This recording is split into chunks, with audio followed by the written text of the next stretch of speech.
Saudara-saudara, ini adalah puncak dari sejarah gereja, dari sejarah manusia.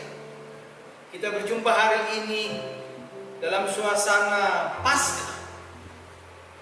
Khotbah Paskah yang tadi dibacakan teksnya dari Yohanes 20 ayat 24 sampai 31 diberi judul Yesus bangkit.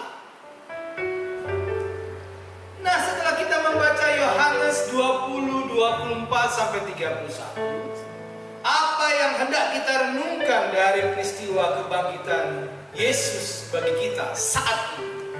Pada saat kita berada di ibadah rumah masing-masing, ada beberapa yang hendak disampaikan dalam bacaan Yohanes ini. Yang pertama, kita akan lihat Yohanes 20. Yang pertama, kita harus mempercayai bahwa Yesus benar-benar bangkit. Itu yang perlu, saudara. Coba kita lihat di ayat yang ke-29 dari Yohanes 20. Dikatakan di situ, saya bacakan untuk kita, karena engkau telah melihat aku, maka engkau percaya. Sebetulnya Bapak Ibu, saudara-saudara dan anak-anak sekolah minggu, murid-murid lain pun juga begitu. Mengapa di sini disebut percaya, padahal sudah melihat? 2 Korintus 5 ayat 7 menyebutkan, sebab hidup kami ini adalah hidup karena percaya. Percaya, bukan karena melihat. Karena ia percaya bukan sekedar karena ia melihat, tetapi karena pekerjaan Allah yang membangunkan dia dari tidur. Itu yang pertama, saudara-saudara yang dikasihi Tuhan, dalam khotbah Paskah tahun 2020 ini. Yang kedua, kita harus berbahagia walau kita tidak melihat, namun percaya atas kebangkitan Yesus. Adalah sesuatu yang alamiah kalau manusia ingin melihat. Itu yang dirasakan oleh Thomas. Tetapi bagaimanapun juga, keinginan ini tidak cocok dengan kata-kata yang diungkapkan dalam ayat 29b. Firman Tuhan menyebutkan bukan karena melihat kebangkitan Yesus secara fisik, tetapi karena kebangkitan Yesus secara fisik sudah terjadi ribuan tahun yang silam. Namun sampai sekarang masih saja ada orang percaya belum meyakini bahwa Yesus benar-benar sudah bangkit ribuan tahun yang lalu. Tuhan Yesus juga memberikan apa yang dibutuhkan Thomas.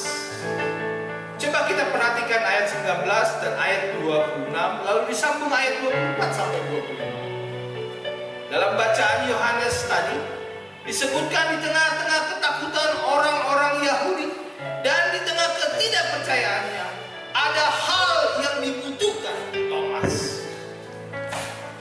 Thomas butuh damai sejahtera.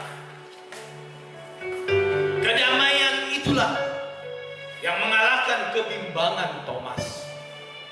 Bapak Ibu, saudara-saudara dan anak-anak, kita boleh terus berupaya seperti pemerintah Indonesia dalam memerangi wabah corona. Corona tidak bisa dilihat, tapi itu harus kita percaya ada. Kita jadi bimbang. Kita kadang memberitakan yang tidak tentang corona. Yang perlu sekarang adalah milikilah damai sejahtera, karena itu akan mengalahkan kebimbangan kita. Itulah yang diungkapkan dalam bacaan Yohanes tadi, bahwa Thomas butuh damai sejahtera dari Tuhan, supaya kebimbangan dia bahwa Yesus benar-benar bangkit boleh diimani oleh Thomas. Ketiga, kita harus bergerak sekarang dari proses keraguan kita menjadi pengakuan kita. Pengakuan iman rasuli kita ada 3. Aku percaya kepada Allah Bapa, aku percaya kepada Yesus Kristus, dan aku percaya kepada Roh Kudus. Kita bergerak dari keraguan kepada pengakuan. Thomas adalah salah seorang murid Tuhan Yesus yang dikenal karena sesuatu yang kurang positif. Yesus mengenal Thomas sebagai seorang peragu, bimbang. Ia hanya mau percaya kalau ia sudah melihat buktinya. Itu yang ada di dalam pribadi Thomas. Semua murid lain juga punya karakter masing-masing. Semua murid lain juga baru percaya kebangkitan Yesus setelah mereka melihat bukti-bukti tertentu. Ayat 8 dari Yohanes 20 disebutkan, murid yang dikasihi Tuhan percaya sesudah ia melihat kubur yang kosong. Saudara-saudara, anak-anak sekolah minggu, di tengah keraguan itulah Yesus yang bangkit itu mau meneguhkan iman kita. Ia mau menguatkan, ia mau menutupi kelemahan kita, dan ia mau menolong kita. Bila pemerintah menganjurkan diam di rumah, itu ada hitung-hitungannya secara matematika, agar supaya menghentikan virus corona. Bila persekutuan gereja-gereja di Indonesia, bahkan Majelis Pekerja Sinode GKSBS sudah mengambil langkah untuk ibadah di rumah sampai pada tanggal dan bulan tertentu. Itu juga supaya kita tidak ragu lagi. Mereka memutuskan itu karena supaya kita menghentikan wabah corona. Karena dengan begitulah corona pasti akan berlalu. Bapak, Ibu, saudara-saudara dan anak-anak, pengakuan Thomas terasa spesial. Spesial bukan karena dia berupa Indomie spesial. Spesial karena pengakuan ini relatif pendek, singkat, tapi penuh makna. Thomas butuh damai sejahtera untuk menutupi keraguan kebimbangan. Kita pun juga butuh damai sejahtera bahwa Yesus sudah bangkit. Dan kita lihat bahwa Thomas akhirnya pun mengakui bahwa Yesus benar-benar bangkit setelah dia mencucukkan kedua jari Yesus. Ini benar-benar Tuhan. Thomas secara pribadi mengaku bahwa Tuhan Yesus adalah benar-benar Tuhan. Nah, sekarang tinggal pada kita, pada Bapak, Ibu, saudara-saudara dan anak-anak, dan saya juga. Masih yakinkah ada Tuhan di tengah wabah corona ini? Saya katakan iya. Karena itulah yang menutupi kebimbangan kita. Kita tidak boleh ragu. Corona pasti berlalu. Hanya menunggu waktu saja. Ibadah tiap minggu kita lakukan di rumah. Ibadah Jumat Agung yang lalu pun juga kita lakukan di rumah. Ibadah Paskah pun juga hari ini kita lakukan di rumah. Supaya apa? Supaya kita tidak ragu, kita tidak bimbang.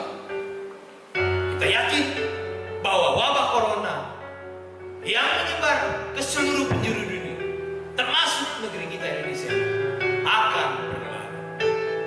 Apa yang diakui oleh Thomas, itu juga yang meneguhkan iman Thomas. Kita pun juga begitu.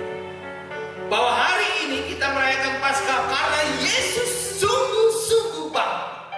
Dia bukan Allah yang mati, dia bukan Allah yang tidur, tapi dia Allah yang hidup kembali. Yesus adalah Tuhan. Ia luar biasa, bukan biasa. Oleh karena itu, mari kita mempercayai Yesus sebagai Tuhan dan Juru Selamat kita. Sekali lagi, pada kesempatan ini, di rumah masing-masing. Dari Pastori GKSBS Palmera Jambi, Jalan M. Toha nomor 22. Salam kami, selamat Paskah 2020. Percaya, jangan ragu. Corona pasti berlalu. Tuhan memberkati kita. Amin. Kita satu tulis.